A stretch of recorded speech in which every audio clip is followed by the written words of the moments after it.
Hello friends, मेरा नाम है प्रतीक। स्वागत है आपका श्री मोटर्स में। आज मैं कुछ प्री ओन्ड कार से रिलेटेड आपके लिए लेके आया था क्वेश्चंस, जिसके आंसर चाह रहे थे। बहुत सारे लोग बोल रहे थे कि भैया ये करें या ना करें, जरूरी होता है नहीं होता है। तो ये कुछ सवाल है जिसके आंसर आज हमारे देने वाले हैं श्री मोटर्स के टीम मेंबर्स।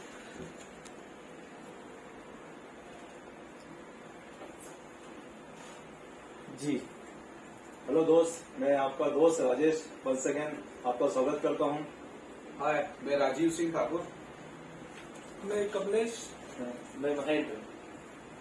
तो ये पहला क्वेश्चन ये था कि जैसे कोई गाड़ी लेने आ रहे हैं तो गाड़ी को चेक कैसे किया जाए कि वो गाड़ी क्या मतलब प्रॉपर है नहीं है, क्या देखना चाहिए क्या नहीं देखना चाहिए। कमलेश जी, आपको तो बहुत एक्सपीरियंस है, आप पहले भी कर चुके हैं। महेंद्र, आप लोग तो आप क्या कैसे करते हैं, आप लोग चेक करते हैं गाड़ी को? बेसिकली राजेश भैया, सबसे पहले जैसे आप गाड़ी कोई परचेज करने जा रहे हैं तो सबसे पहले तो आप गाड़ी देखिए। उसका सबसे पहला जो पार्ट होता है गाड़ी का होता है, मेजर पार्ट जो होते हैं, एक होता है इंजन, एक होता है टायर और एक होता है बॉडी लाइन। तो ये तीन मेजर पार्ट होते हैं गाड़ी के अंदर। तो सबसे पहला आपको यही देखना होता है कि स्टार्ट करके आप देख लीजिए इंजन में कोई मिसिंग तो नहीं है। इंजन उठा के आप देख लीजिए कहीं किसी प्रकार की लीकेजिंग तो नहीं है। पेट्रोल गाड़ी है तो टेपेट का साउंड तो नहीं है। वो डीजल कार है तो इंजेक्टर लीकेज तो नहीं है कहीं से। देन फिर उसके बाद सेकंड कि आप कहीं स्मोकिंग तो नहीं कर रही गाड़ी, स्मोक तो नहीं कर रही है। ब्लैक धुआं और एक व्हाइट कलर का धुआं अपन नॉर्मली गाड़ियों में देखते हैं। तो ये जो चीजें रहती है गाड़ी के अंदर किसी न किसी तकलीफ के कारण ही ये चीजें आती है। अच्छा। तो आप ये चीज चेक कर सकते हैं। उसके अलावा पेस्टिंग दी होती है जो कि हर दो सब दरवाजों में। अच्छा, पेस्टिंग की बात कर रहे हैं। वो कंपनी का ही मोड होता है, उसको कोई बना नहीं सकता है, कोई स्पेशल अच्छा, पेस्टिंग वो दरवाजे में कोई डूम होते हैं ना, सामने में डूम बोलते हैं, जिसे वो वही कवर करता है ना डूम का। तो ये सभी दरवाजों में, इवन आपके बोनेट और डिक्की में भी। वो कुछ पिलर के साथ बोलते हैं। पिलर क्या होता है? पिलर क्या होता है गाइस, भी जानना चाहेंगे लोग, बताइए। सर, पिलर गाड़ी के अंदर दो प्रकार के होते हैं। एक फ्रंट के जो होते हैं उनको अपन ए पिलर बोलते हैं, लेफ्ट और राइट, जिसके अंदर विंडशील्ड फिट होता है, वो होता है ए पिलर। देन उसके बाद जो रियर पिलर होते हैं उसको बोलते हैं अपन बी पिलर।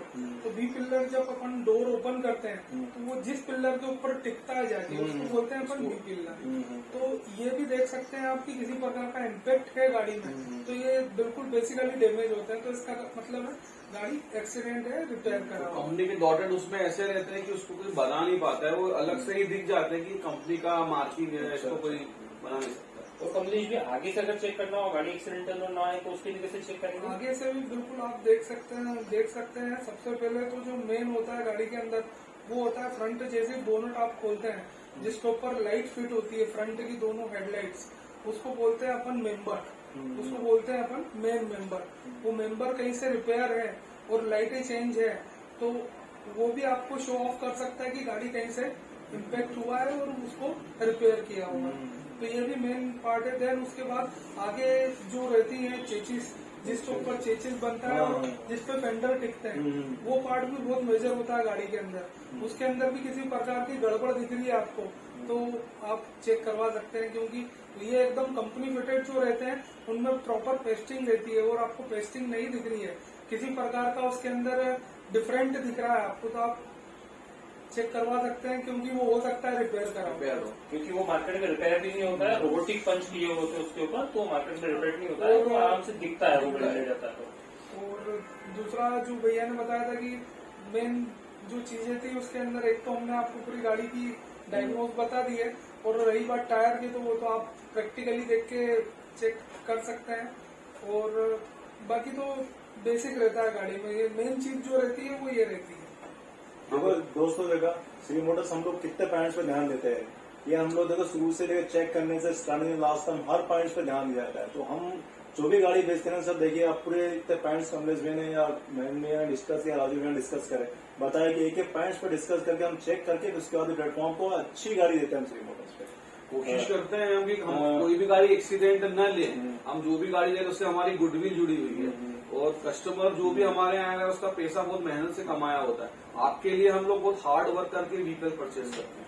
आपको दिख गया आगे बताइए। दूसरा क्वेश्चन ये था कि जैसे गाड़ियां कस्टमर आ रहे हैं देखने के लिए जी, तो कहते हैं कि गाड़ी 60,000 चली हुई है, 70,000 चली, 80,000 चली, तो मतलब उनकी थिंकिंग होती है गाड़ी ज्यादा चल गई, तो गाड़ियां ले या फिर ना ले, क्या करें इसके लिए? क्या नहीं, इससे कुछ नहीं होता है। गाड़ियां 60,000 चली, 70,000 चली है। अब मैं एक आपको उदाहरण देता हूँ। लीवा एक हमारे पास में आई थी, उसकी रीडिंग थी 4,56,000 किलोमीटर और उसकी इंजन की स्टार रेटिंग थी, जो कंपनी रेटिंग देती है, वो 4.5 थी। उसकी रीजन ये थी कि वो कंपनी में सर्विस हुई थी। तो आप टाइम से अगर व्हीकल में सर्विस कराएंगे, पेट्रोल गाड़ी में, नॉर्मल गाड़ियों में 5,000 में सर्विस होती है, डीजल में 10,000 रुपये। तो आप टाइम से सर्विस कराएंगे तो गाड़ी में कुछ नहीं होता। 60,000, 70,000, 2-2, 3-3, 4-4, 5-5 लाख गाड़ियां चलती है।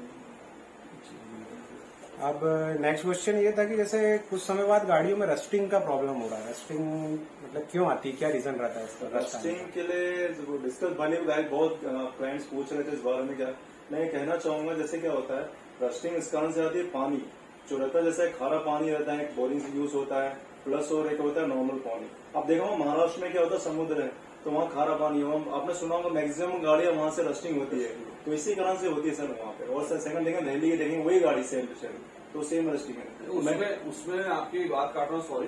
रस्टिंग में उसमें ये भी, जैसे आपके यहाँ जैसे आजकल सर बोरिंग का पानी ही आता है, तो उसमें कि आप गाड़ी धोने के बाद में तुरंत ही उसको पूरे सूखे कपड़े से पूरी आप सोख ले, पानी कहीं रुके नहीं, जहाँ रुकेगा ना वहीं सड़न पैदा कर देगा वो, तो उससे बचे। ये भी एक मेजर रहता है कंसर्न, जबकि आप गाड़ी को रोज रोज में धोते हैं तो वो भी एक प्रकार की आपकी रस्टिंग में, रस्टिंग का सबसे बड़ा कारण वही बनता इसीलिए है। दोस्तों रोज गाड़ी धोने की जरूरत नहीं है, आप वीक में एक बार भी धो सकते हैं। गीले कपड़े से भी आप अच्छे से ड्राई आप साफ सफाई कर सकते हैं गाड़ी में, वो भी बहुत बढ़िया है, कोई दिक्कत नहीं है उससे। जी, फिर नेक्स्ट क्वेश्चन पे चलते हैं। नेक्स्ट क्वेश्चन आ रहा था हमारे पास, जैसे डिफॉगर होता है गाड़ियों में पीछे कांच में अपने, तो लोग बोल रहे हैं कि फिल्म लगवाने से उसमें इश्यू आता है, कांच कुछ ज्यादा हीट करता है, तो फिल्म लगवाएं कि हमें सन ब्लाइंड ही मतलब यूज करना चाहिए उस कांच? वो तो बेसिकली दोस्तों क्या होता है कि वो तो डिपेंड करता है कि किसकी कैसे गाड़ी है उसके अकॉर्डिंग। हमारा तो यही रहता है कि जो कंपनी फिटेड चीजें रहती है वो ज्यादा ड्यूरेबल रहती है। आप फिल्म लगवाते हैं तो हो सकता है आपको रात में विजिबिलिटी में थोड़ी प्रॉब्लम आए, बट आप चाहे तो सन ब्लाइंड भी यूज कर सकते हैं, वो भी काफी अच्छी चीज है। दूसरे कंपनी पे क्या होता है कि अभी गवर्नमेंट ऑफ इंडिया के हिसाब से मतलब विजिबिलिटी फिल्म का ध्यान आपको रखना पड़ेगा, आपका चालान न बने। 30% विजिबिलिटी रहना चाहिए। अब किस स्टेट में क्या रूल है वो हम इसके लिए प्रेफर नहीं करेंगे। हमारा ऐसा मानना है कि कंपनी कोई भी व्हीकल आपको दे रही है उसके पैरामीटर ओके, वो जैसा है उसको वैसा ही रखिए। टिंटेड ग्लास ऑलरेडी रहते हैं उसके अंदर, ताकि एसी का परफॉर्मेंस बराबर मिले, डिफॉगर उसके हिसाब से काम करे। इसलिए कुछ एडिशनल चीजें न लगवाए, मॉडिफिकेशन न करे तो बेटर। जी, नेक्स्ट क्वेश्चन ये आ रहा था कि कई लोग बोल रहे हैं कि जब हमने गाड़ी ली थी, सेकेंड हैंड कार हमने जब लिए थे तो सारी चीजें ठीक थी, सब कुछ ओके था, लेकिन कुछ समय बाद ना उसमें दिक्कतें आने, मतलब कुछ दिक्कतें आना शुरू हुई। जैसे कभी बेल्ट का प्रॉब्लम आ गया, कुछ ऐसे मेजर तो नहीं, कुछ ऐसे नॉर्मल से इश्यूज आना चालू हुए। तो इन सब चीजों को कैसे फेस करें? इस कंडीशन में प्रतीक भैया सबसे पहली चीज तो मैं आपको ये बोलूंगा कि डिपेंड करता है कि आप किस पैरामीटर पर गाड़ी परचेज कर रहे हैं। आप सस्ती देख के गाड़ी खरीद रहे हैं तो वो ऑब्वियसली गाड़ी में तकलीफ आएगी। आप क्वालिटी ले रहे हैं, चीज देख के ले रहे हैं, समझ के ले रहे हैं, तो फिर कोई प्रॉब्लम नहीं आएगी। और उसके अंदर दो चीज आपको भी मेजर मेंटेन करना पड़ेगी कि 15 दिन में आप भी एक बार बोनट उठा के गाड़ी चेक करते हैं, तो मेरे हिसाब से तो गाड़ी के अंदर कभी बड़ा खर्चा नहीं आना चाहिए। आप कभी लॉन्ग ड्राइव पे जा रहे हैं तो उस टाइम भी आप ऑयल, कूलेंट और इन सब चीजों को चेक करके जाए तो अच्छा है। बिल्कुल, तो ये 2-3 चीजें जो रहती हैं आप मेंटेन करके चलते हैं तो मेरे हिसाब से तो दिक्कत नहीं आती है गाड़ी को। सबसे मेन प्रॉपर सर्विस, जैसे ना हार्ड शरीर को खाना और पानी चाहिए होता है, और ऐसे गाड़ी की भी सेम वही कंडीशन है, गाड़ी को भी ऑयल और कूलेंट की जरूरत होती है, ऑयल, कूलेंट और पानी की जरूरत होती है। बिल्कुल सेम प्रॉपर करें, जिंदगी में कभी दिक्कत ही नहीं आएगी सर आपको। नेक्स्ट क्वेश्चन पे चलते हैं। नेक्स्ट क्वेश्चन हमारा आ रहा था अलाइनमेंट और बैलेंसिंग, मतलब इसका क्या इंपॉर्टेंस है, कितना ज्यादा इंपॉर्टेंस है गाड़ी की? इसका बहुत ज्यादा इंपॉर्टेंस है व्हील अलाइनमेंट का। इतना है कि मतलब अगर व्हील अलाइनमेंट आपकी गाड़ी के प्रॉपर नहीं है, अगर आप 60 किलोमीटर चले गए तो फ्रंट के टायर या बैक टायर ये बिल्कुल व्हीकल टायर खा जाएगी, हिंदी की भाषा में बोल रहा हूँ मैं, पूरा चाट जाएगी टायर।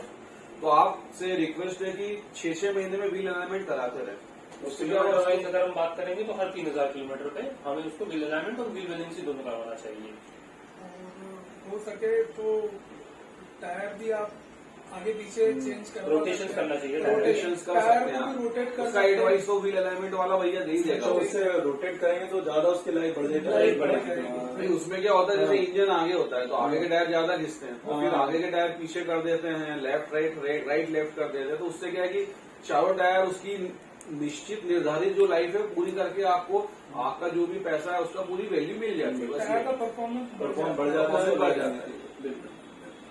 नेक्स्ट क्वेश्चन पे चलते हैं। जैसे अभी गर्मी चल रही है काफी ज्यादा, तो एसी की प्रॉब्लम तो आ ही रही है। तो हमारे यहाँ एक भैया है, उन्होंने ये पूछा है कि जैसे एसी में उन्होंने चेक करवाया, गैस प्रॉपर थी और उनके एसी वेंट्स भी प्रॉपर काम कर रहे थे, बट वो बोल रहे थे मुझे इंस्टेंट कूलिंग नहीं मिल पा रही है। तो इसका क्या सॉल्यूशन? इसका बेसिकली एक ही सॉल्यूशन है दोस्तों की, गाड़ी आप पेटी बैग भी खरीदते हैं और गर्मी इतनी है, टेम्परेचर इतना है और आप उसका एसी स्टार्ट करें और आप सोचें कि एकदम तुरंत गाड़ी ठंडी हो जाए, तो वो तो एकदम पॉसिबल नहीं है। उसके लिए सबसे बेहतर है आपको गाड़ी के अंदर जो ऑलरेडी हीट जमा हुई है, जो गाड़ी आपने बंद करके लॉक करके छोड़ के गए थे, उसमें ऑलरेडी जो सफोकेशन जमा हुआ है, तो सबसे पहले तो आप गाड़ी में बैठे तो चारों डोर उसके ऑफ करिए, नीचे उतारिए, गाड़ी के अंदर का सफोकेशन बाहर करिए। उसके बाद एसी को ऑन करिए, एसी को थोड़ी देर चालू रहने दीजिए, ग्लास को भी चालू। जब वो अंदर की हीट बाहर होगी, जब जाके तो गाड़ी कूलिंग करेगी प्रॉपर। तो आप ये चीज भी करेंगे तो आपको बहुत अच्छे रिजल्ट मिलेंगे।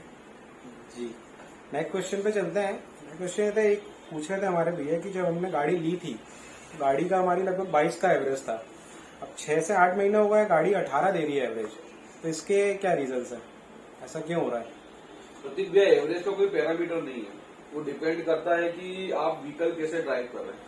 अब इंदौर का उदाहरण देता हूँ, जैसे हम विजयनगर में बैठे हैं और विजयनगर से भंवरपुरा तक जाते हैं तो 6 से 7 स्टॉप लाइट्स आती है, तो व्हीकल आपका सेकंड थर्ड में आता है। तो अगर कोई कंपनी आपको 20 का एवरेज बोल रही है तो वो एवरेज 14, 15, 13 पे रह जाएगा। एवरेज आपको लॉन्ग ड्राइव में मिलेगा जब आप 60 से 70 की स्पीड पे चलेंगे, 5th गियर में चलेंगे। बस उसमें यही है कि आप कम स्पीड में चले तभी एवरेज मिल पाएगा। और इको पैरामीटर बोलते हैं शायद, और डीजल फिल्टर का मैंने सुना है, वो उससे जो इफेक्ट पड़ता है शायद क्या उसका? ये डीजल फिल्टर, गाड़ी पेट्रोल हो या डीजल, तो पेट्रोल फिल्टर है, डीजल फिल्टर समय समय पे चेंज करा रहे हैं तो उसमें एवरेज की परफॉर्मेंस में फर्क पड़ता है। छोटी मोटी चीजें ऐसी होती है जैसे आप सर्विसिंग भी करवा रहे हैं कहीं पे किसी भी मैकेनिक के वहाँ, तो वहाँ पे भी आप ये डिस्कशन कर सकते हैं उस मैकेनिक से कि लाइक यार आप आपकी गाड़ी का ऑयल भी चेंज करा रहे हैं तो उसको प्रॉपर फ्लैशिंग करवा के फिर नया ऑयल डलवाएं। कूलेंट भी आप नया डलवा रहे हैं तो ऐसा नहीं कि उसमें टॉपअप करवाएं, आप उसको भी पूरा प्रॉपर फ्लैशिंग करवा के फिर नया टॉपअप करवाएं, तो इससे भी और अच्छे बेटर रिजल्ट आपको मिलेंगे और उससे इंजन की लाइफ भी बढ़ेगी आपकी।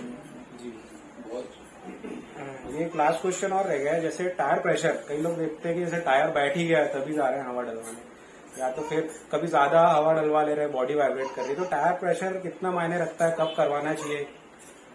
बिल्कुल, टायर प्रेशर का तो ऐसा है दोस्तों कि आज की तारीख में गूगल पे भी आप सर्च कर सकते हैं पर्टिकुलर गाड़ी में कितनी आपकी हवा होना चाहिए।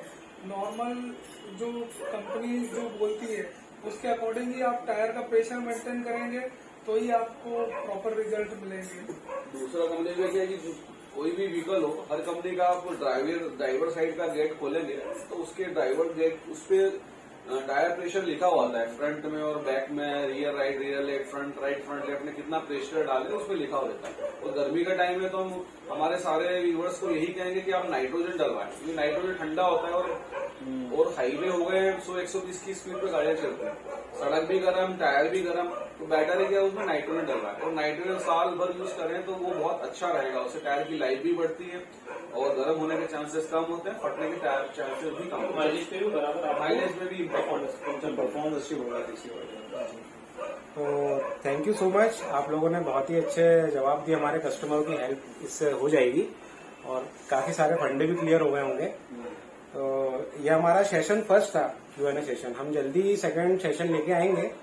तो व्यूअर से ये कहना है कि अगर उनके भी कुछ क्वेश्चंस हो तो कमेंट बॉक्स में जरूर डालें, वीडियो को लाइक करें, सब्सक्राइब करें और बेल आइकॉन को जरूर दबाएं ताकि आपको जल्द से जल्द हमारे हर वीडियो का नोटिफिकेशन मिल जाए। ओके, थैंक यू भैया, जय हिंद। जय हिंद।